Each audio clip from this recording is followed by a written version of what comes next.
All right. Hi, everyone. Welcome to our CivicSpark Poster Symposium series, where we're celebrating the accomplishments of our 2021-2022 CivicSpark Fellow cohort. My name is Skylar Johnson, and I use she, her pronouns, and I'm the Central California Regional Coordinator with CivicSpark, a national service program of CivicWell. I'll be facilitating today's session, our energy and clean mobility projects. I'm joined by Layla, our Northern California Regional Coordinator, who will help moderate today's session. A couple of logistical details before we get started. If you're experiencing any technical difficulties throughout the session, please message Layla directly using the chat feature, and she can help you troubleshoot. Each fellow you'll hear from today will have around 6 minutes to present their capstone posters, along with 2 minutes for questions and answers. Their capstone posters will be summarizing some of their key accomplishments from their 11 months of AmeriCorps service to local governments across California. After each presentation, we'll open it up to a couple of questions from the audience, which you may ask directly by either unmuting yourself or sending it through the chat box.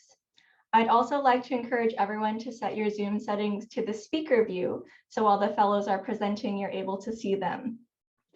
Finally, I'd also like to encourage audience participation throughout this virtual event.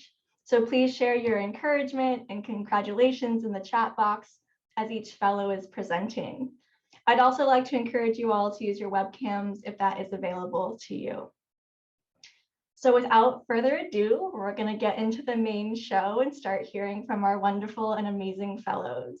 We'll start the day by hearing from Zoe Kusnick, serving with the Sierra Nevada Alliance, followed by Gautereaux, serving with the County of San Luis Obispo Tri-County Regional Energy Network. So without further ado, Zoe, I'm going to pass it to you. Great, thanks, Skylar. Well, good afternoon, everyone. Thank you for being here. My name, as Skylar said, is Zoe Kusnick, and I've spent my service term working with the Sierra Nevada Alliance and with the city of South Lake Tahoe on implementing and tracking the city's climate action plan. So just to start, I'll provide a bit of context on South Lake Tahoe's capacity building journey. The city first adopted a renewable energy and emissions reductions goal in 2017, and then following the adoption of that key resolution, the city began their partnership with the Sierra Nevada Alliance and with CivicSpark Fellows in order to forge a realistic path towards reaching those ambitious goals that they'd set.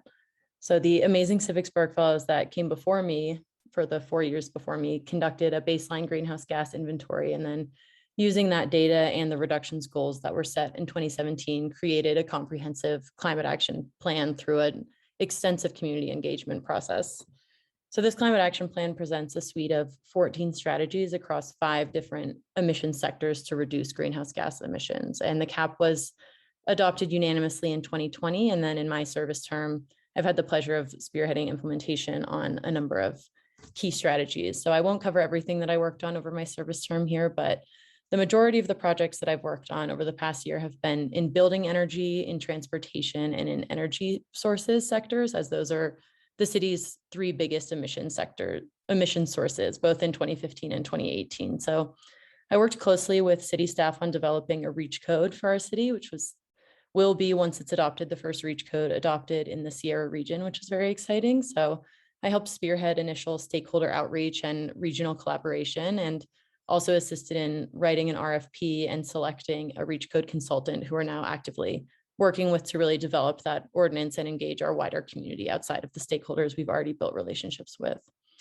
I also had the opportunity to author and present a new ambitious renewable energy goal to our city council, where it was unanimously adopted.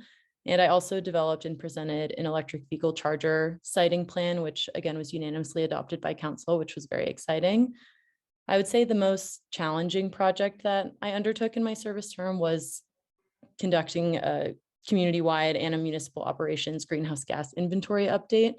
But I was able to produce both of those in a comprehensive technical report that was published on my city's website, as well as creating more easily digestible infographics and social media graphics to share the changes between our 2015 and 2018 emissions to the general public. And additionally, following that publication, I've spearheaded data collection, inputting, and conditioning data for the 2021 inventory that will be conducted. So although in my service term, I won't have the opportunity to complete the 2021 inventory, I'm very eager to see the results once it's published, as it'll be the first inventory conducted after the CAAP's implementation has begun. So it will be the first real quantifiable measurement we have of how much success we've had on our CAAP's implementation, or how much more work needs to be done, conversely. The work I've enjoyed the most over my service year has definitely been the community engagement projects I've had the opportunity to be involved with. So I assisted in planning and executing over 5 community events relevant to promoting climate action plan strategies, with attendances ranging from a handful of engaged community members to hundreds. And these community events included my city's Earth Day Festival, multiple events throughout June to celebrate Bike Month and promote alternative transportation, and an event that I helped organize to celebrate the passing of that renewable energy goal that I had presented to council. And that event was particularly special to me because I was able to directly interact with interested and invested community members and talk to them about the actual logistical path forward toward reaching those ambitious goals. So upon completing my service term, I'm proud to have increased stakeholder agency and community engagement and understanding on climate action in my community while actively implementing important CAAP strategies. And on the recommendation of previous CivicSpark fellows, in February, actually, the city hired its first full-time sustainability coordinator. So it's been a joy to work with her, and I look forward to seeing how that increased capacity continues to serve the city of South Lake Tahoe on the path towards these ambitious and important goals. Thank you. Great. Thank you so much, Zoe, and congratulations, and thank you for your service over the past 11 months. I'd like to open it up for questions from the audience. Please feel free to unmute yourself to ask your question directly, or put your question into the chat box if you have a question or comment for Zoe.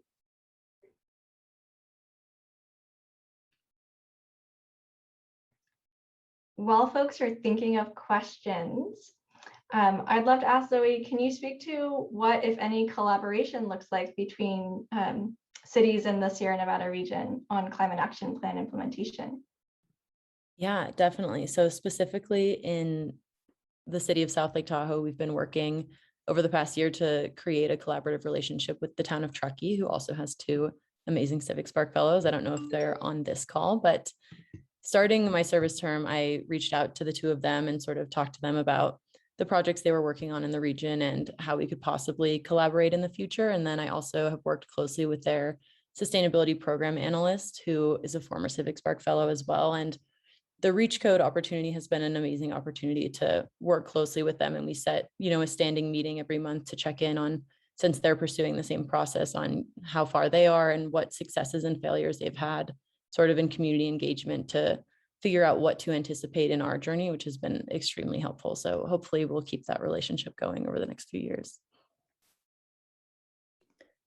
Great, thank you. I see a question into the chat from Jocelyn. What was your favorite part of your fellowship experience? I think for this specific project, my service project, since I had this overarching assignment of just implementing strategies in the climate action plan, it really gave me an opportunity to have my hand in a number of different things and to increase my technical expertise on, not only building efficiency and reach codes, but also what does it take to install an electric vehicle charger and what impact does that have in greenhouse gas reduction. So I was able to have my hand in a lot of different things, which I really liked. And I definitely feel like I learned a lot on the technical side in a lot of different areas. Wonderful. Thank you so much, Zoe. I think that's about our time for questions. So thank you again. Up next, we're going to hear from Gray, followed by Serena Gu, who's serving with the County of Santa Barbara Tri-County Regional Energy Network. So Gray, I'll pass it to you. Awesome. Yeah. Hi, everybody. Like Sky said, my name is Gautereaux, and I'm the CivicSpark Fellow with 3C REN, or Tri-County Regional Energy Network. And here in SLO, our branch focuses on the Energy Code Connect program, which offers support services to building and energy professionals surrounding the energy code. And so my project that I was tasked with when I first started with the program was to develop a reach code support program. And for those of you that might not be familiar, a reach code is a code that a city or municipality adopts that goes beyond the Title 24 statewide energy code. And most of the REACH codes that I have seen and that are really popular in California are all electric new building requirements. So that is for all new buildings that we construct in the Central Coast or in whatever city, foregoing natural gas infrastructure and going for all electric construction. So at the very start of my program, I was basically given a one-pager and some resources that my supervisor pointed me towards to figure out what REACH codes are and how to make a program around them. And so I did a lot of really great research and got to learn how far ahead California is and a lot of our cities are in this process. And I developed a program proposal that went past our executive leadership team and got approved. And then in January is when I launched the program and did an outreach campaign to various building departments and municipal staff across the region, and started after that working with the cities of San Luis Obispo, the city of Morro Bay, and then a cohort of cities in Santa Barbara County on developing their REACH codes, both through technical support, which is like writing the code language with the assistance of our subcontractors, through the outreach phase, which I have had the pleasure of spearheading in terms of public outreach or education for professionals, city staff, or the public. And so it's really awesome. At the start of July, city of San Luis Obispo actually passed their all electric new buildings requirement, and making good progress with the city of Morro Bay and continuing with regular meetings with cities throughout Santa Barbara County, and also started some partnerships in Ventura County. I've also been able to do a number of educational presentations to stakeholders on our program and what REACH codes are, as well as the cost effectiveness findings on REACH codes for our region. And then another event that I hosted through this program was a policy workshop for jurisdictions, staff, and stakeholders to learn about cost effectiveness findings from 3 REACH code experts, and learn about the cost efficiency of all electric or other kind of packages for these programs.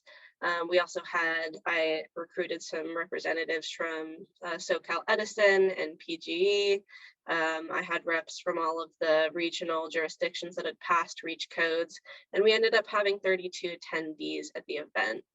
And then I just have 2 brief visual aids. So on the next slide, this is a poster or flyer that I helped develop with our marketing team that is just a one-pager on what is a REACH code and why would you want to adopt it now? The answer being because it's cost effective and because the new energy code is coming on January 1st of this next year. Lists our technical support services, and yeah, just kind of an educational flyer that I sent out as part of the outreach. And then the next slide is the flyer for the workshop that I hosted and that I designed. And yes, you'll see my supervisor mentioning Old Man River in the comments. We have some fun cartoons that are meant to make people visually engaged, but we call him Old Man Rivers, and he's actually pretty contentious in our office. It's been a really wonderful time serving with 3CRN. I really love the staff that I get to work with, and it's super fulfilling work feeling like I'm part of the decarbonization solution. So yeah, that is what I accomplished this year. Great. Thank you so much, Gray. Congratulations on your service year, and thank you for your service over the last 11 months. I'd love to open it up for questions or comments from the audience at this time. Feel free to unmute yourself or type into the chat box directly.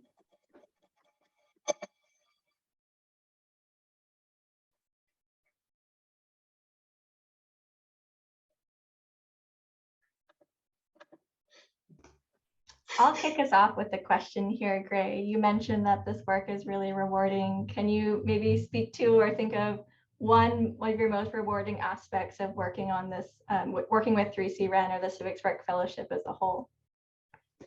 Yeah, so this year I actually read a book called Electrify by Saul Griffith, and it is a really compelling and inspiring manifesto backed up by science about how decarbonization and reducing our emissions is one of the number one things that we can do, probably the number one thing that we can do to build a sustainable future and to save the world.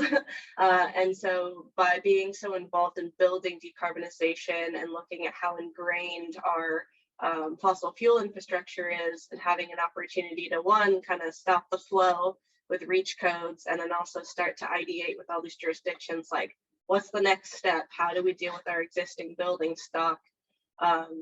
Yeah, just being part of that solution specifically is very rewarding to me, and I hope to continue on with it. Great, thank you. I can also comment and say, as working with you as your regional coordinator in the decarbonization network space, I've learned a lot from you and I'm inspired by decarbonization solutions. Thank you. Thanks, Sky. Any other questions for Gray? Yeah, I see one from Kaylee in the chat box. What's one thing that surprised you in working with participants of the program? Working in the Central Coast, I was really surprised how kind of forward thinking city staff is and how receptive a lot of city councils actually have been to staff recommendations or public requests for these kinds of policies. But yeah, just feeling like I'm in an environment where people are not competing, but cooperating towards the same goal has been just awesome. Great, thank you, Gray. Yeah, thanks. We have time for one more question or comment. Feel free to unmute yourself or put it into the chat box.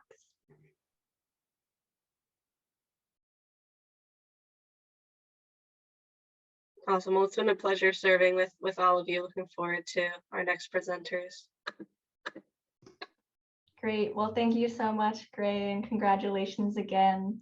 Next up, we're going to hear from Serena, who's also with the 3C Ren, but for County of Santa Barbara, followed by Shawn Fujioka, serving with South Bay City's Councils of Government. So Serena, I'd like to pass it to you. Awesome. Thank you, Skylar. Hi, everyone. My name is Serena Gu, and I will be presenting my capstone poster on the capacity building I've done in the Central Coast region. So yes, I am also a fellow for 3C Ren, and just a little bit of background. 3C Ren is a collaboration between the three counties of SLO, Santa Barbara, Ventura, to deliver energy saving programs to communities who have historically missed out on ratepayer funds. So there's two components to my projects. The first part is the behavioral change campaign, which led to the development of the website Resilient Santa Barbara County through Bright Action.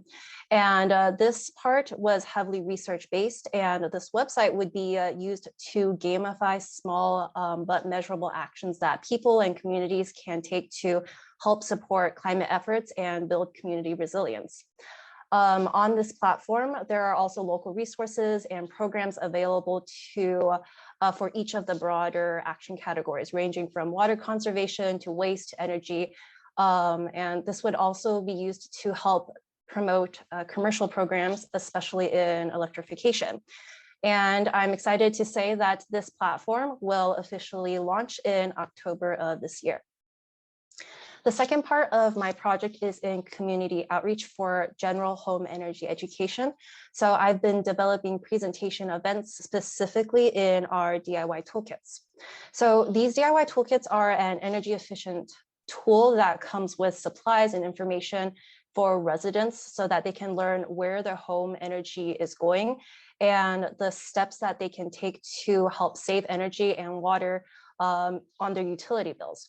So for this project, it is mainly stakeholder management based. So I've been working with our host libraries who have these DIY toolkits and collaborating them, creating these presentation events where we can engage with the public and utilizing different communication channels to reach a variety of audiences. So I would work with library newsletters, social media platforms. And I've also coordinated outreach efforts with my counterparts in the city of Goleta and SLO, as well as working, using the county pages to promote our toolkit events. In addition, I've attended some in-person events such as Earth Day in Santa Barbara and some local expos. And I've found that these in-person events have been really rewarding and a great way to engage with the public on this free resource that is available for them to use. And lastly, to expand on energy efficiency resources available locally, I've developed the soon-to-launch 3C Ren induction cooktop kits, which will be available in bilingual contents. Next slide, please. So here's a little bit of the outreach materials and the partnerships I've been utilizing. So these toolkits are available at all our libraries in the Tri-County region. In some areas of Santa Barbara County, I have found that the toolkits have not been circulating as often as we would like. So to counteract this, I would work with the library staff at that branch to brainstorm and develop materials that we can use to promote the toolkits in the communities in that region. Next slide. So lastly, I would like to go over a few engagement strategies with reaching out to the public, and it starts with messaging. So developing messages that will resonate and are relatable for diverse audiences, because everyone's different, right? So different messages will resonate with different individuals. So here are a couple key takeaways that I've come to learn along the way. So the first is economics. So there's going to be individuals who want to save money, and so this would be a priority to them. The second is health and safety. So others will find that it's important to not only have a comfortable home, but one that is also healthy and safe for them and their families. And lastly, we have environmental stewardship. So there will be individuals that want to help support our environment, and they want to take the first step in reducing their residential emissions. So these are the three main takeaways when it comes to messagings, and this would have to be tested and redefined as needed.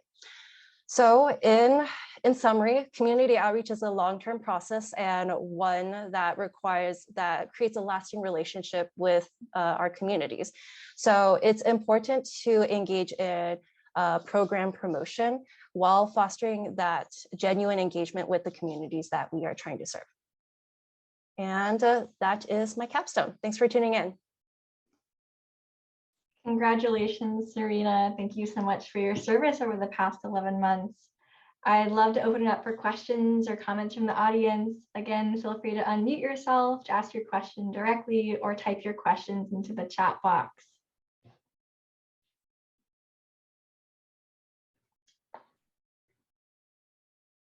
Another question from Sabrina. Which of your project outreach materials did you enjoy creating the most? Ooh, that's a great question. I think I really enjoyed getting the contents for our induction cooktops together because it's brand new and it's about to be released soon. So I had to create the educational flyers, work with my colleagues to translate it over into Spanish so that it's available for other audience as well. So that has been a really great process and a lot of learning along the way too, especially with creating waivers for our participating libraries. Great, thank you, Serena. I have a question for you just about the DIY toolkits. Can you speak to more of like what's included in these toolkits when you can check them out from the libraries? Yeah, so these toolkits are a toolbox. So it comes with a guidebook about the free items that you can install and keep in your home.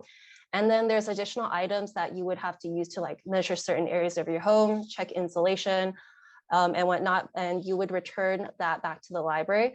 But yeah, this is a general toolkit available for residents to use and just start their home assessment and learn more about what's going on with energy in their home. Sounds like an awesome resource. Thank you. I think that's our time for our questions. So I want to thank you again, Serena, for your service work. Up next, we're going to hear from Shawn, followed by Sabrina Paras, serving with the city of Richmond. So Shawn, I'm going to pass it over to you. All right, thanks, Skylar. Hi, everybody. Thank you so much for being here. My name is Shawn Fujioka, and I am the Energy Efficiency Fellow with the South Bay City's Council of Governments. Today, I will be presenting to you all on one of my projects titled Energy Benchmarking in the South Bay. So for context, the South Bay City's Council of Governments, or South Bay City's COG for short, is a joint powers authority in the Southwest region of LA and is comprised of 16 cities as well as the South Bay portions of LA County. The South Bay City's COG previously developed a sub-regional climate action and adaptation plan, as well as assisting cities in developing their own plans. Strategies included in these plans included implementing energy efficiency measures at facilities. However, agencies in this area need assistance in assessing, identifying, and implementing these projects.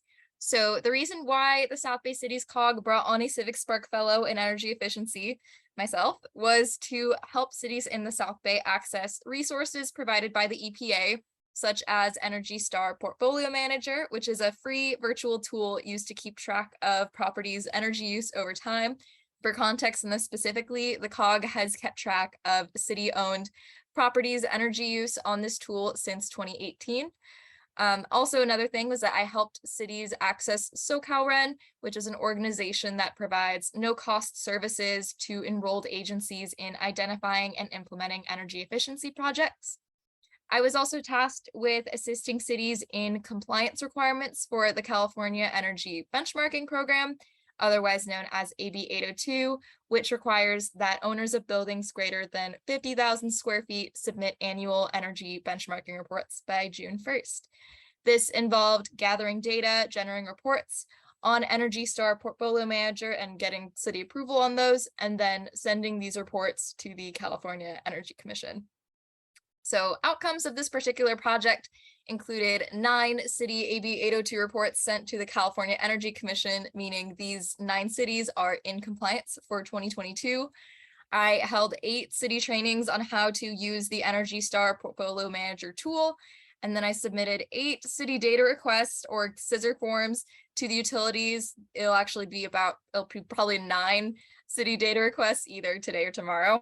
And then these forms will grant the South Bay City's COG permission to directly request data from the utilities, meaning SoCal Gas and SoCal Edison, in the future, so that they can more easily create AB 802 reports as well as maintain cities' portfolios in Energy Star Portfolio Manager. Also, I gave 4 presentations to cities on this particular project's progress. Some screenshots of that are shown on there. My next slide will have like a bigger view of one of those screenshots. And then finally, I created an AB 802 compliance schedule to help streamline the process for future staff, as well as a tracker document to monitor which cities have submitted scissor forms and are in compliance with AB 802 requirements, and a benchmarking guide, which includes logging information for the South Bay City's COG, how to complete scissor forms, how to generate reports to submit to the California Energy Commission, and other related items. And then next steps for future staff are to continue cities in maintaining AB 802 compliance, educating more cities in using the Energy Star Portfolio Manager tool, maintaining cities' properties in the Energy Star Portfolio Manager tool, and in the long term, renewing those scissor data request forms as they will expire in 2025. Can you go to the next slide, please? All right, so as promised, this is the bigger screenshot of one of those slides I had on the last slide. So this is the tracker slide that was on the previous page, but larger. And it shows how 9 cities in the South Bay became AB 802 compliant for 2022, as well as other progress that was made in completing trainings and providing the data to send these forms. And then I'll just take a brief moment here to thank the city staff that so patiently worked with me in this process, as this was the first time really that the South Bay City's COG staff worked like at this large of a scale in helping all of its cities maintain AB 802 compliance. Yeah, that was a lot of work, and I just want to thank them for that. You can go to the next slide. Yeah, cool. All right, that's kind of everything. Thank you so much for listening to my presentation. I also want to thank the South Bay City's COG, specifically Kim and Sam, for all their guidance over the past 11 months. please feel free to ask any questions now or message me via email or the LinkedIn with any questions you have later. Great. Thank you so much, Shawn. Congratulations and thank you for your service. As Shawn mentioned, I'd love to open it up for questions, and from the audience, feel free to unmute yourself to ask your question directly or put it into the chat and I'll read it aloud for you.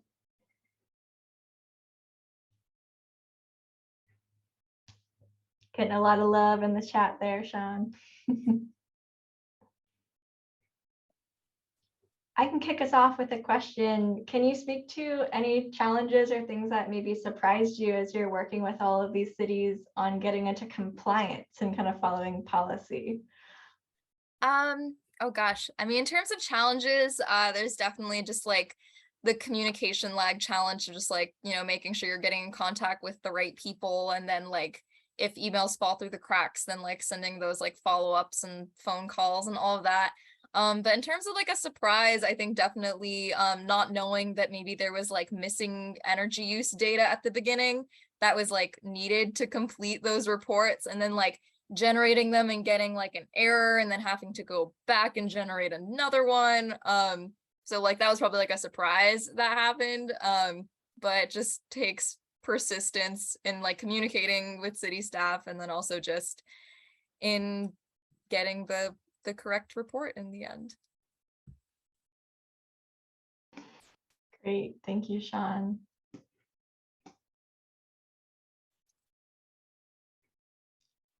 All right, I'm not seeing any other questions at this time, but I'll ask you another one. What was one of your highlights from your service year?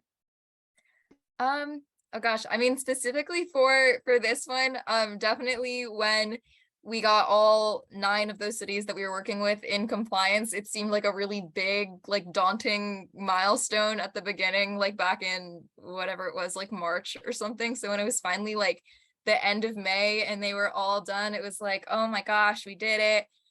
And like, yeah, it just felt like a huge, like kind of weight off the shoulders. And it was like, yeah, that was exciting.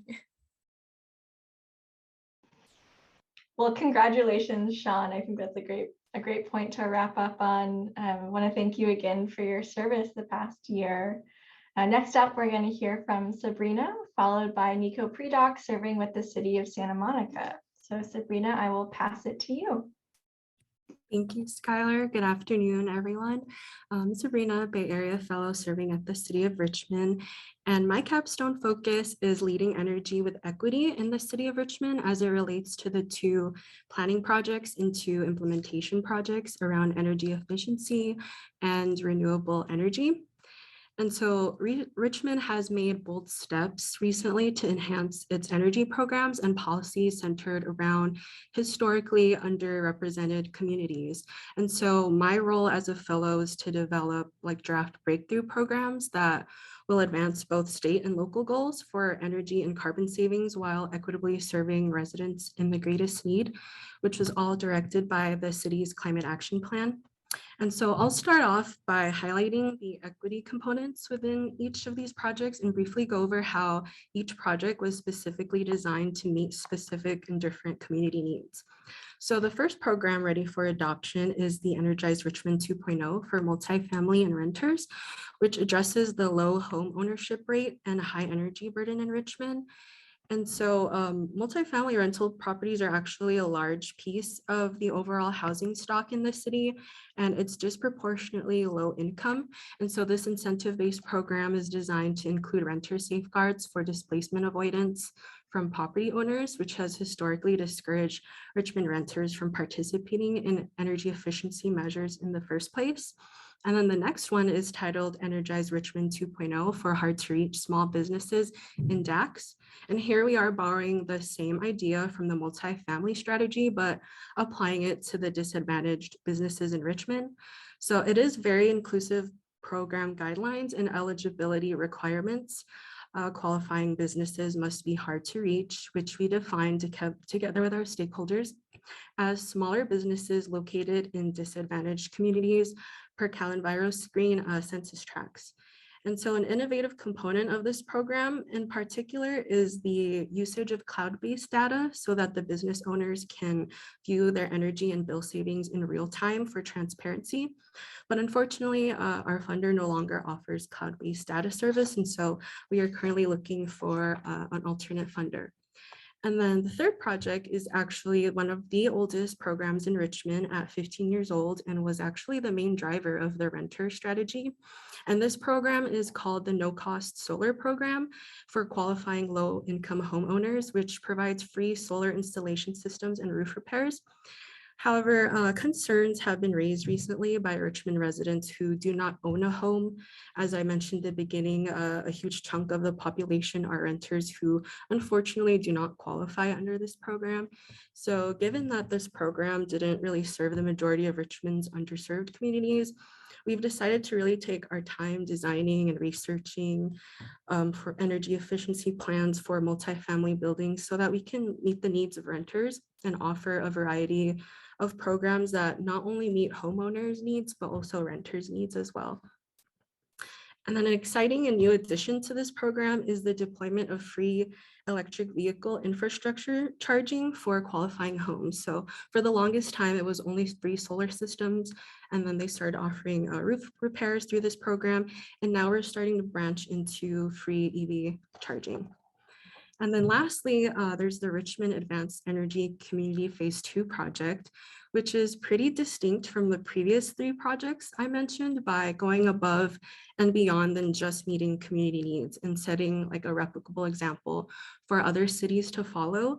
And so this particular project has 2 innovative components. And the first component is the virtual power plant component. And the virtual power plant component of this project will enable the deployment of decarbonized, democratized, and decentralized clean power to 100 of Richmond's underserved businesses and residents. And it's not set to launch until 2025, but it is really exciting stuff to mention today because it is the first time Richmond will produce its own clean energy in their backyard. Plus it's a city that is dominated by fossil fuel industries and just a lot of oil refineries. And then the second component of this program is the Zero Net Carbon Homes Initiative, which intends to rehabilitate unoccupied homes before selling them on the market as a zero net carbon home, which is a great way to decarbonize Richmond's residential buildings, specifically while revitalizing the housing stock at the same time, which is another major community need in Richmond aside from energy. And so the city was kind of missing a program that combines the two. And so this is the first of its kind project that will combine clean energy technologies with tangible community benefits through integration of the California grid. And if you want to learn more about this specific project, all of this information is actually publicly available, and I can send a press release link for the virtual power plant and the zero net carbon homes. Next slide, please. And then here are all the government and non-governmental partners, community-based groups, utilities, national labs, and other experts, as well as environmental, economic development, advocacy, and equity organizations that have made all the projects possible. And as part of this overall effort, I just really enjoyed soliciting input, requesting information, recommendations from this diverse range of stakeholders on available methods and approaches and tools that could aid in the city's equitable transition from natural gas to clean energy.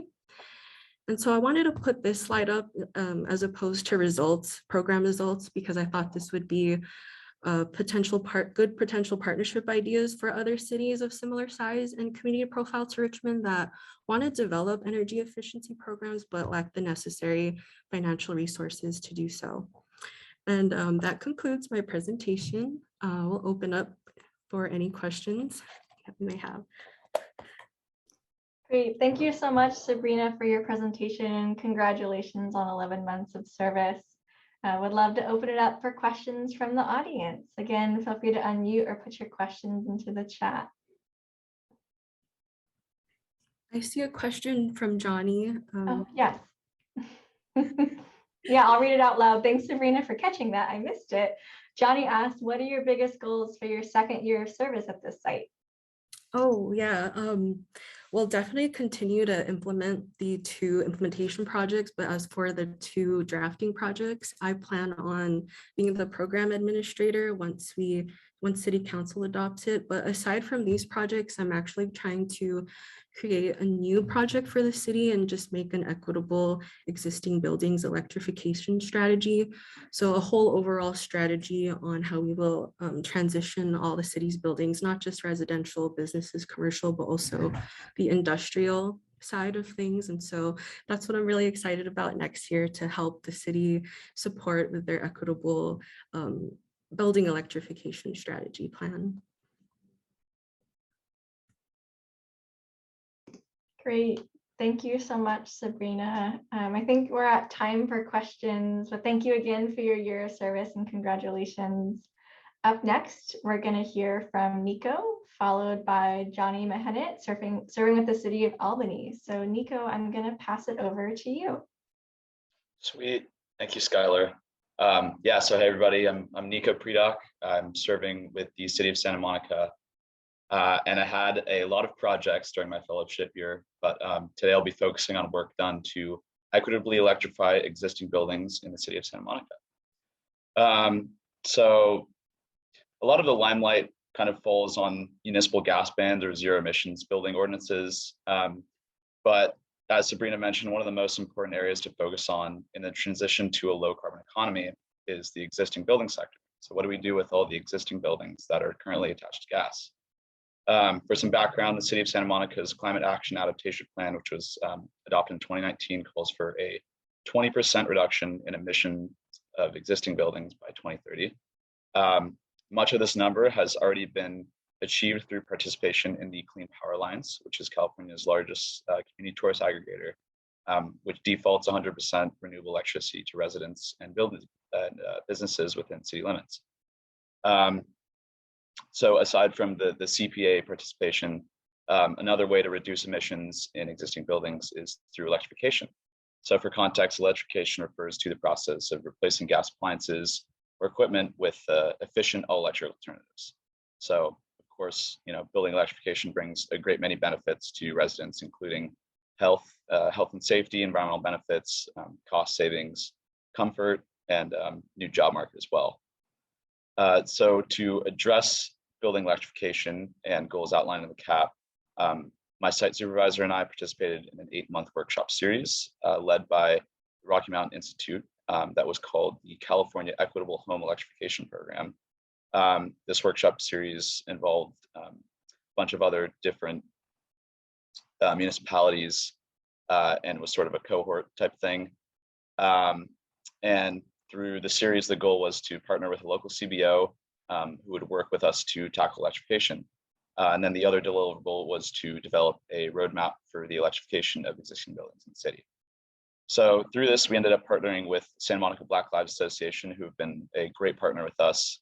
And they've worked on a lot of the community outreach work to engage their network and other stakeholders on the importance of building electrification and emphasizing the need to do it equitably. So we worked with them to also write an existing building electrification roadmap, which was a major project of mine. It's currently in the design phase, planning on getting it council adopted.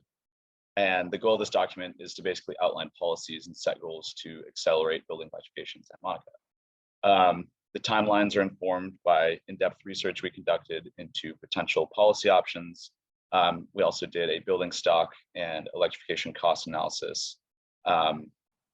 And yeah, looping some of this work into some of the broader project accomplishments. After completing the CHEAT program and partnering with Santa Monica Black Lives Association, we're able to secure additional funding to work with SMBLA on building electrification outreach. So we secured $5,000 for them to continue working with the city of Santa Monica.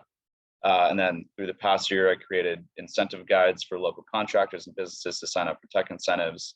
I also created rebate brochures describing the benefits of different rebate options in Southern California for residents and how they can be bundled together to save money on the upfront cost of electrification. The city of Santa Monica also partnered with the Switches On campaign, which is a building decarbonization coalition campaign, where we worked with them to distribute social media content on the city's platforms and also host different incentives and other information on their website. which was a great symbiosis. We were able to engage a lot of residents through Switches On's website. We kind of just refer everybody to Switches On for any sorts of questions they have about rebates or electrification, kind of one-stop shop. So we're really grateful to work with them. The city is also working with the Community Corporation of Santa Monica, which is the largest multifamily affordable housing owner in the city. And we help them develop electrification goals for their portfolio.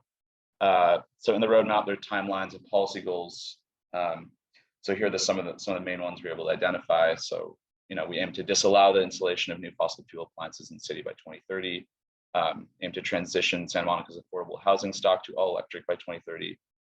Transition all buildings within city limits to all electric by 2045. So those are some of the kind of timeline goals.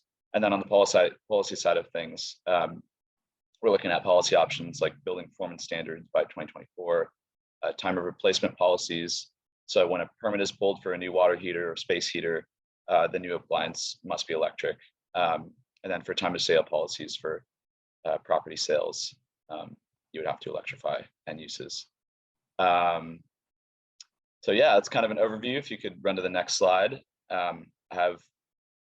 We'll run through this quickly. Just, a cost analysis we did on the right-hand side, so it shows lifetime savings. So electrification can actually be, you can make money over the long term, save money. Next slide.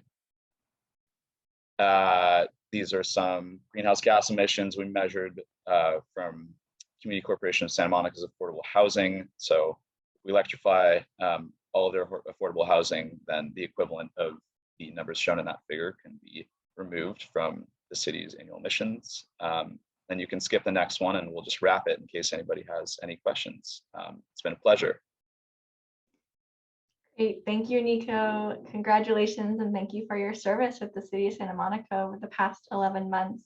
As Nico said, love to open it up for questions at this time. Feel free to unmute or put your questions into the chat for Nico.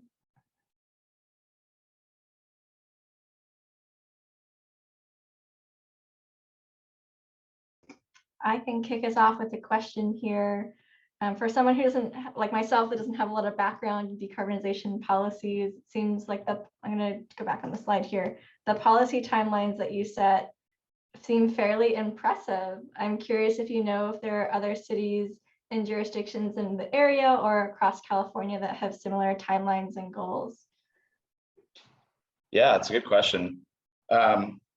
So I know a lot of other cities are currently working on adopting existing buildings roadmaps, and some of those timelines were kind of, influenced in collaboration with other cities. I know Berkeley has, fairly aggressive timelines for at least the policy sort of side of things. But in terms of aiming for those kind of hard numbers, by 2030 to, or 2045 to disallow. Not exactly sure. I think we're trying to be pretty out in front of the pack. Great. Yeah, thanks, Nico. I have another question in the chat from Paulina. What was your favorite part about serving with the city of Santa Monica? Probably my colleagues. Gained a lot of good connections. I really, like Santa Monica is a very sustainability forward city. So kind of seeing how much residents also appreciate the work you're doing. Yeah. Great, thanks, Nico. And our last question for you comes from Sebastian. From your point of view, how equitable is Santa Monica's transition towards electrification? Yeah, so far we're trying to take an equitable approach. We offer income qualified rebates to residents that are basically on a scale of, if you qualify as low income, then you can get a higher rebate amount for the upfront installation costs of electrical appliances. So we're really trying to take that model moving forward, an equity-based approach. But as of right now, there aren't a lot of policies in place to kind of like push the electrification of existing buildings. So we're, at least in the planning stage, we're trying to incorporate equity as much as possible. Great. Well, thank you again, Nico. Congratulations. Up next, we're going to hear from Johnny, followed by Julia Garcia, who's serving with the County of Los Angeles Internal Services Department. So Johnny, I'm going to go ahead and pass it over to you. Thank you, Skylar. Good afternoon, everyone. Thank you for joining me and the other 9 presenting today. It's great to see you. I think I've so appreciated seeing the sort of deep technical work quite a few of you have done, but rather my presentation is more going to focus on what I consider to be the hallmark of my time here, which was not individual progress with the city of Albany on one particular project, but rather the diversity of work that I had the chance to experience this year. I'm a second-year fellow, but I'm at a new site. And at my first year of service with Milpitas, also here in the Bay Area, I was working predominantly on climate action planning and associated community outreach. And I really got the chance to explore what at a bigger city, a job in this field could look like, where you have the chance to really focus on one important component of your work and dive in deep. But now at a city where, apart from my capacity building, there are 2 staff to focus on all things sustainability, it really gave me a great opportunity to see how broad this planning field really could be, especially given that I have used these 2 years of CivicSpark to prepare me for a graduate degree that I'll be pursuing this next year. So I gave just a brief timeline that showed some of the breadth of projects on which I was able to work, all of which have built capacity toward our achieving our climate action and adaptation plans goals, but also were something I never could have expected to work on when I first began this last September. In December, I began development of an RFP for a street tree master plan that, after some fits and starts, is being released to the public tomorrow. So it's really neat to still be achieving progress so late in the service year. In January, I was able to present to the Climate Action Committee of the city on best approaches in centering equity in discussions of climate action planning. I think that I'm really fortunate to serve in a community that's really supportive of efforts to decarbonize and also to center equity, but it is really necessary to remind people of how to put ways in which to center equity into practice rather than just into speech. And so that was fantastic. I was able to host focus groups for renters and building owners as part of efforts to make EV chargers more accessible to non-homeowners. This project has been really fun to work on, learning more about electric mobility and the different challenges that are associated with decarbonizing transportation. I hosted in-person engagement as well as created mailers that went out citywide for SB 1383 compliance, and was able to highlight to the whole city new sustainability programs and rebate opportunities here in Albany. In May, I pivoted yet again to work on an update to the city's local hazard mitigation plan to enable us to continue to remain eligible for FEMA mitigation grants. And in June, I was able to pursue a sort of passion of mine with transportation planning, where I created a wayfinding guide for the installation of 2 new bicycle boulevards that are to be soon installed at the end of summer here in Albany. Given that a large portion of this work was still toward the aim of greater engagement with the community, I highlighted on the lower left some of the strategies I used for greater engagement. Those included various forms of communication for every event, being on social media, being direct communication to targeted populations, and through paper and in-person distribution of flyers, incentives to try and compensate attendees for their time and input, OIC, I mentioned here, direct-to-home mailers and support from and connection with local business community and advocacy groups. This was particularly helpful in reaching out to property owners that we were trying to work with in grant applications for installation of EV chargers, and one in-person community event. The knowledge gained from the service year, there's no one right way to communicate with the public. So try everything and see what sticks. Engagement numbers never fully reflect work put in. Sometimes expectations are wildly exceeded and other times they're underwhelming, and it's always okay either way. Every form of planning is interdependent. Successful planners have to be well-versed in sustainability, transportation, building and zoning, financing, all of it. It runs the gamut. And professional writing doesn't have to be intimidating. It just requires concentration, tact, research, and importantly, instinct. If you think something is right or sounds good, it probably is. So I'm just want to end this presentation before opening it up to questions with a huge shout out to my colleagues, both those who are here on the call today and who weren't able to join, because I would not have gained nearly as much professionally if it weren't for their help and support in pursuing my own professional development goals. Thank you. Great. Thank you so much, Johnny. Congratulations. And thank you for your service with the City of Albany. I'd like to open it up for questions. Again, feel free to put your questions in the chat or unmute.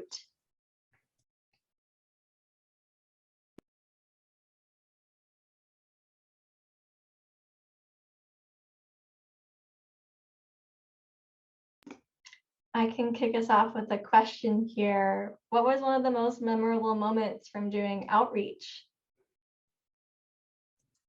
I think the most memorable, well, it certainly felt rewarding to see the flyer I had created, or the two-sided mailer for 1383 outreach. It was definitely validating to see the like tangible copy that had been shipped out to all of our residents, and to then do in-person outreach about a month later and have them talk to me about information they had learned from the mailer.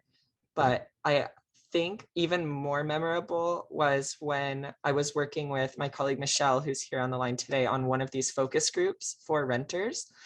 And we had hoped to have perhaps 20 community members show up, and then we had over 100 on this virtual Zoom line, only to then discover almost none of them were likely from our community. And so we're not really sure why they attended. And it was just funny trying to ascertain their motivations in coming to learn about EV policies here at our city when our outreach was like focused to those here in Albany.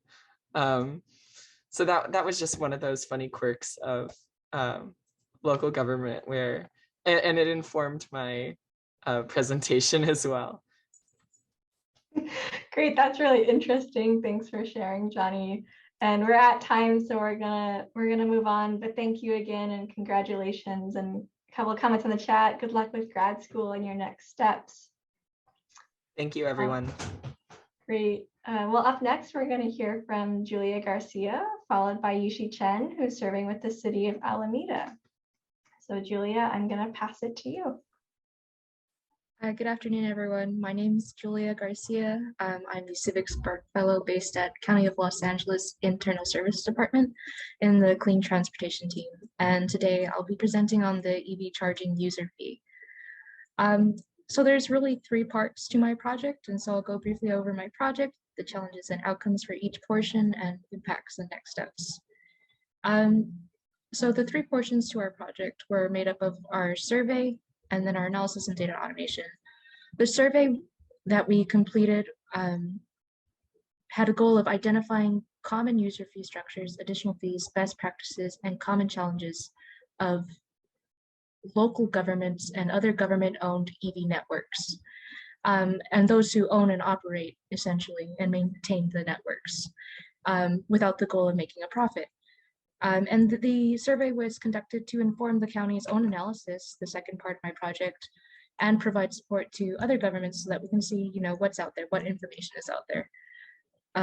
The analysis itself was of LA County's EV charging user fee. The current fee is 30 cents a kilowatt hour for off-peak charging and 45 cents a kilowatt hour on peak charging. So we assess the current user fee to track progress towards goals. Our county sustainability plan has a goal of 15,000 chargers for the county by 2035.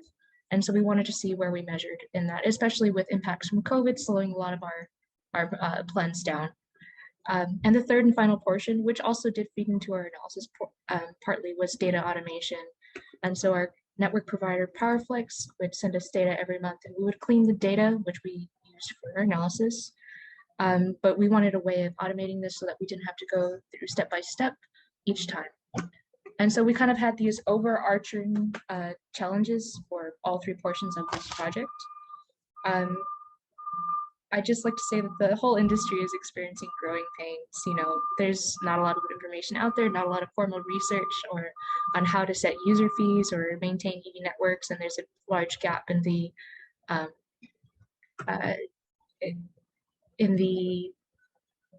support, or not support, but rather people actually going out to the chargers to fix them, and so chargers stay broken, and so that was a huge issue that we're trying to tackle.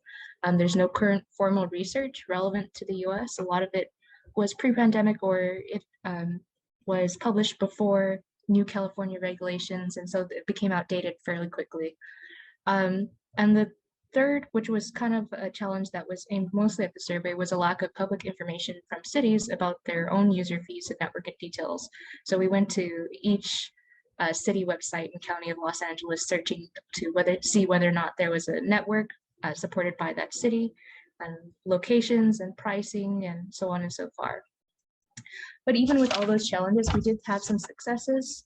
The first was the determination of the local average user fee, which came out of our survey.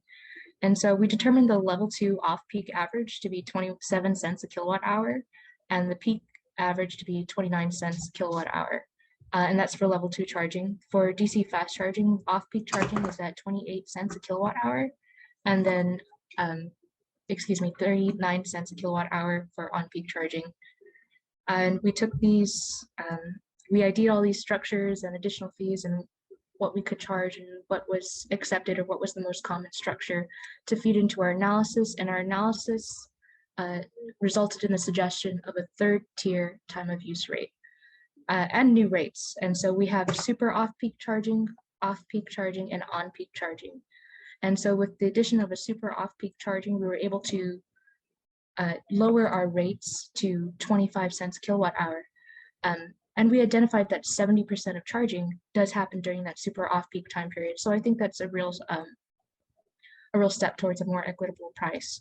Our off-peak charging price will stay at 30 cents a kilowatt hour, and on-peak still at 45 cents a kilowatt hour. And we also came up with some suggestions for further action and research. And so I wanted to talk a little bit about impact areas. All of this was conducted to inform the LA County user fee and the analysis and what we have to do to maintain our network. But the county also strives to be a leader in this area. Currently, we own the second largest EV charging network in the nation, and we'd really love to be a beacon of knowledge for other networks, other government networks who only aim to own and operate, maintain their networks. And so all of this information is currently being made public. We're going through our final drafts of our reports before they'll be sent out, and I'm really excited to get into this sharing phase. Next steps and areas of further research, really, we'd love to develop a strategic deployment plan and a long-term operation plan.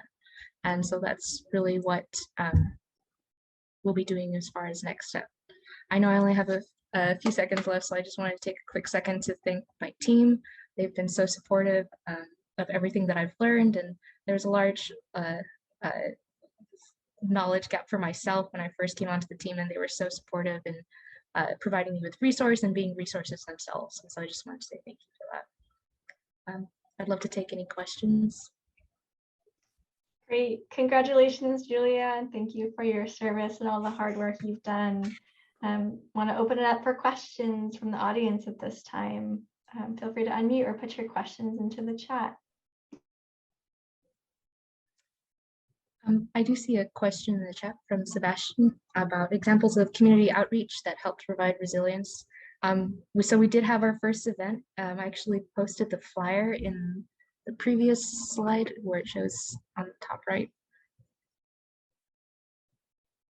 Electrify Lancaster. So we deployed some chargers to Lancaster Library, and we had this EV educational outreach event. It was a short event, only about 3 hours long in the morning. It was hot. We definitely learned a few things about signage and trying to make ourselves more visible to the public, but it was really great just to get out there and to talk to people about the network and about what options there are for purchasing of vehicles and rebates. And I'd like to say also that community outreach for these types of events is a priority for next year's fellow, which I will be continuing with LA County. So for me, and I'm really excited to get started on that portion. Great, thank you, Julia, and excited to have you back as a second-year fellow next year.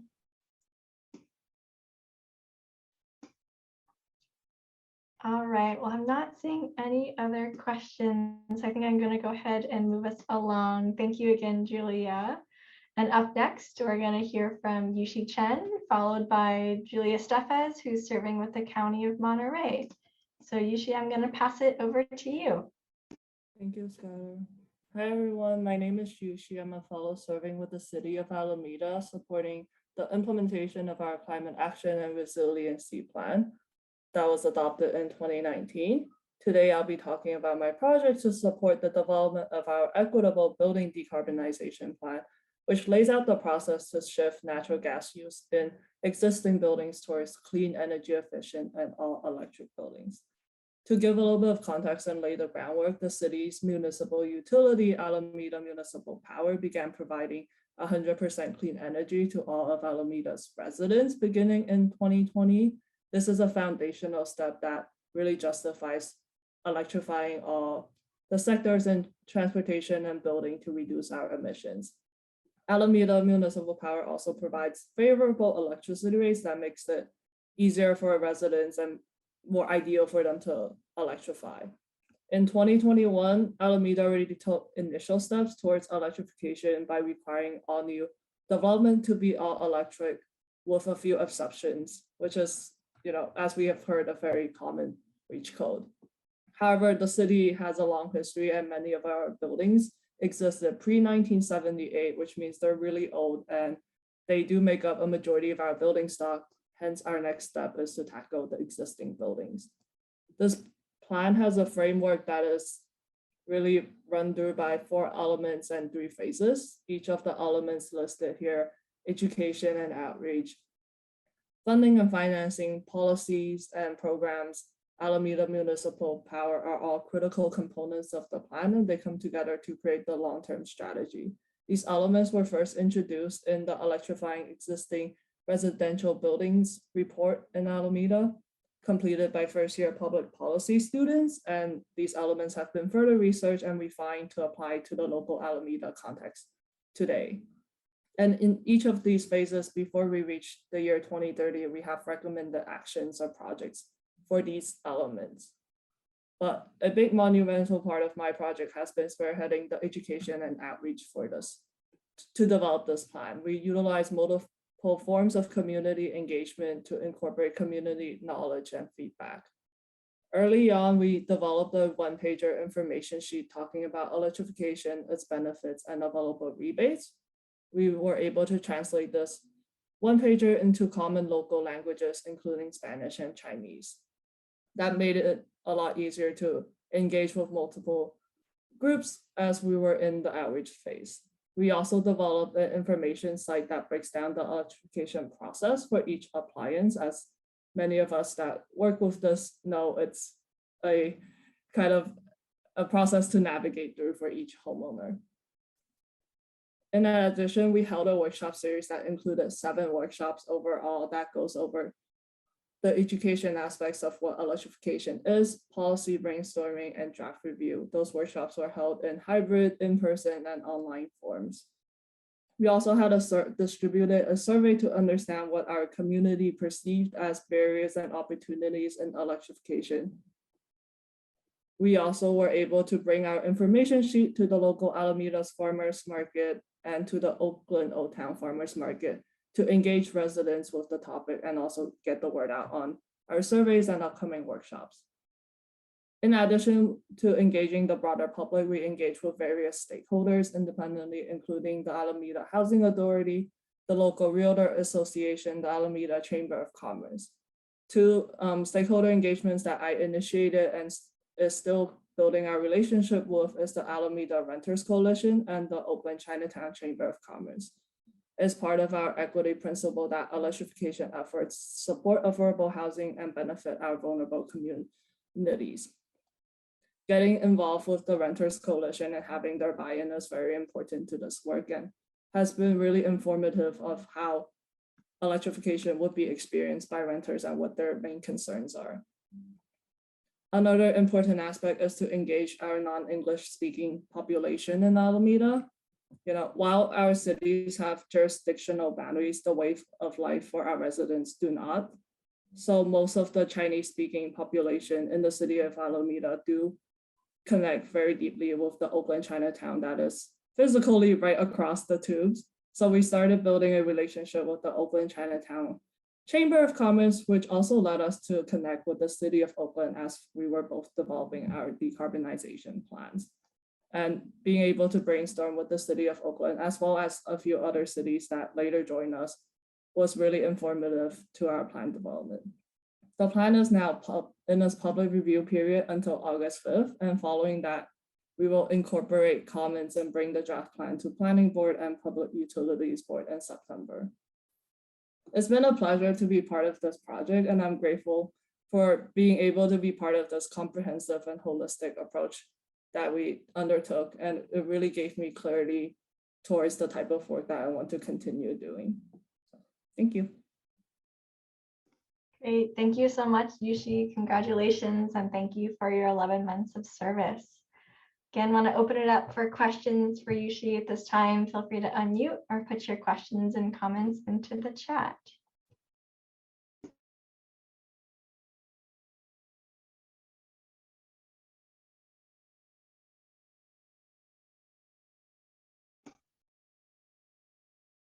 I'll kick it off with a question for you. Can you share what was one of your favorite moments of working on this project or as a CivicSpark fellow? I actually really enjoy working as a CivicSpark fellow in this project. I don't think it's a favorite moment. I think it's being able to every day feel very passionate about what I do and really enjoy what I get to do and have a great relationship with my supervisor, be in a very supportive environment, and really kind of see a wholesome community of sustainability oriented people that really is striving for better. Wonderful, thank you, Yushi. And we have a question in the chat that comes from Nico. Nico asks, what is Alameda's biggest challenge to electrifying existing buildings? I think it's maybe finding the financing that we need to make this an equitable process for everyone, the upfront cost. While we all agree that like electrification is beneficial and could provide great benefits, that upfront capital is a really large undertaking for anyone really, and that our really old building stock has a lot of additional work that needs to be done, such as lead and mold removal and seismic retrofits that like our building needs a lot of upgrade, and that costs a lot of money. Great, thank you. I think we're going to move on to our final speaker. Thank you again, Yushi, for your presentation and your work. So up next, our final presentation for today's cohort or symposium session is Julia Steffes, who's serving with the County of Monterey. So Julia, I'm going to pass it to you. Thank you, Skylar. Hi, everyone. Great presentations from all my co-fellows, so I'm happy to wrap us up today. My name is Julia. I'm serving with the County of Monterey and their sustainability program. Overall, my project this year was implementing the Municipal Climate Action Plan. So that encompasses so many different things. Today, I'm going to specifically be talking about the employee commute survey and that sector of emissions and how we're working towards reducing those specifically. So basically, if you take a look at the chart, employee commute is like 51% of all of our operational emissions, followed by buildings and facilities. So we conducted an employee commute survey, which hadn't been done since 2005. So we really needed some updated data as our employee base has grown so much since then, and we really just need more data. So we distributed the survey and we got over 811 responses, which is amazing when you're talking about, county surveys. And we were really grateful to get that many respondents. And not only did they provide a lot of data, but they also provided a ton of comments that were very supportive of the work that we were doing. So that was just very reassuring that we're moving in the right direction, not only with policy and regulations, but also with the support of our staff. So from that survey, some of the data that we found was about 86% of employees were typically driving alone to and from work for an average of 18.9 miles one way. And so when you're thinking about it, that's a long commute for someone during rush hour, as most of our employees are commuting during those times. So that's a big source of emissions. Larger than 51% is what we're thinking, but that's just what we have to go off of. Additionally, most of those people are traveling alone in their vehicle. So nobody's carpooling. Those are all individuals in their car alone. And typically they're in an internal combustion engine vehicle. So you're not considering electric vehicles, which is where a lot of our education and outreach is focused on moving forward. So we took a look at some of that data that was presented and how do we reduce those emissions? And under the actions and implementation section here, we had 3 things specifically that we were focusing on. Encouraging alternative commuting methods or modes of transportation. So, during Earth Week in April, we promoted, biking and working to work and different incentives like that. Additionally, we're hoping to bring back a van pool for commuters at the county, things like that. And then also encouraging and incentivizing the purchase of electric vehicles. That's something that we're working on in our own county fleet and wanted to promote it to our employees as well. There's a lot of incentives, financial incentives, as well as environmental incentives to go to all electric, as we've been hearing a lot today. The last one was reducing commuter trips through alternative work schedules. So that's really department-based, but maybe having satellite offices that are closer to where the employees are working versus commuting into the city. And we'll kind of show that in the next slide. So Scott, please. So these were some of the visualizations that I created in relationship to commuting at the county. So this is Salinas. Most of our offices and employees are working in Salinas. And 91% of them are working in Salinas here in these highlighted areas. So 51% of people are commuting within this area, meaning they live and work in the same area, but they're still commuting a great distance because that's a great geographical area, and Monterey County is very geographically spread out. So a lot of times our employees are commuting a great distance. Can you move to the next slide, please? This is the best visualization that we came up with for commuting methods and modes. So these are corridors that our employees are traveling on, and the colors of the arrows show about how many employees, like range-wise, are commuting along each path. And so this is going to be a great starting point for our next implementation strategies of, bringing back those van pool systems, knowing which employees are traveling on those corridors. And then will also help us develop EV charging station infrastructure in the future to further incentivize people to purchase electric vehicles by, switching to electric, having that charging station infrastructure available to them along these corridors as they're commuting to and from work. So this is the main aspect of this part of the project. So I'll stop there and answer any questions. Great. Thank you so much, Julia. Congratulations, and thank you for your service over the last 11 months with County of Monterey. Want to open it up for questions, and I already see one in the chat from Elizabeth that I'm going to read off. How did you incentivize purchase of electric vehicles by individual employees, not fleet vehicles? How many chargers do you have available for employees and or fleet vehicles? Yeah, so that was one of the bigger challenges that we faced, is really differentiating, the employee's personal vehicle versus like fleet vehicles. And right now, most of our charging stations that are on county properties are for fleets and available to the public. So they're not even, just for employees or just for fleet. So that's kind of one of the things we're running into now, is you can't necessarily guarantee that those charging stations are going to be available to an employee if they're bringing their car to and from work. So maybe in the future, setting aside charging stations that are in a enclosed parking lot at one of our larger facilities that are available specifically for employees. But essentially, a lot of the incentivizing for electric vehicles for the individual employee was based on work that was already being done by other organizations like EVs for Everyone, who has a lot of those incentives available and have personnel that will work with people just in the general public to, find an EV and find financing for that electric vehicle. So it's more of bringing education and awareness. The county currently does not provide any incentives to its employees to purchase electric vehicles, but we did connect and partner with a lot of organizations that do provide those resources. Great, thank you, Julia. I have a question for you, just how the past 11 months as CivicSpark Fellow with County of Monterey has influenced what you want to do into the future. Well, first, I want to buy an electric vehicle. That's how it influenced me.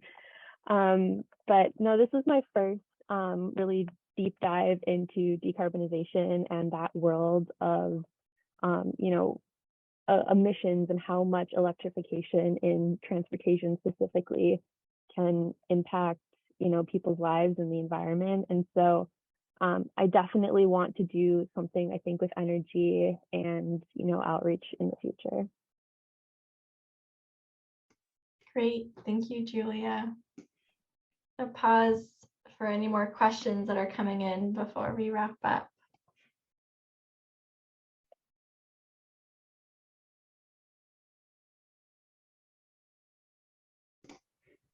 All right, well, I'm not seeing any more questions, so thank you again, Julia, for your 11 months of service. And with Julia's presentation, that's a wrap on today's session. One more final big congratulations to all of our fellows who presented today. And thank you to our wonderful audience for your participation, support, and encouragement of our fellows. Please continue to support our fellows by reaching out to them on LinkedIn or by email. All of our fellows' contact information can be found on our CivicSpark website.